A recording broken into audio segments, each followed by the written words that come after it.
When God created everything, it was so good. So when did God create the thorns and the thistles that came forth after Adam ate of the tree and the ground was cursed? Well, again, you see, that's the point, which is that everything was perfect. There were no thorns prior to human sin. But when humans sinned, when Adam sinned, and Paul says it's through the sin of the first man, Adam, that death and decay came into the universe.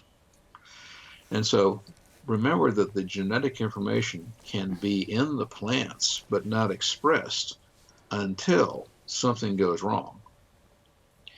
And so what happens is that the plants that were created in the Garden of Eden on the earth didn't have thorns and thistles and briars and so forth.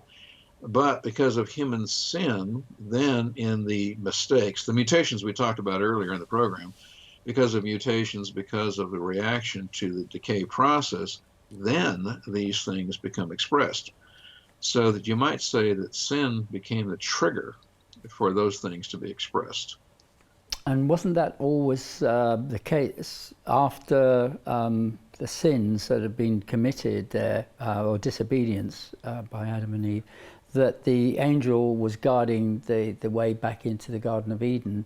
So it would have been outside there that you would have had all the thorns and thistles, right, and stuff, yeah. Right, and of course this is part of the prophetic utterances concerning what's going to happen if you sin, when you sin, etc. So it wasn't in the garden, but outside immediately. Mm-hmm.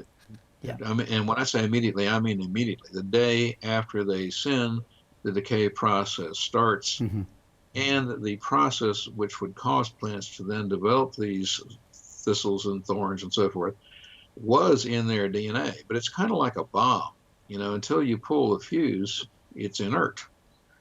But then when you have the mistake that pulls the pin, then these other things burst out. It's kind of a Pandora's box.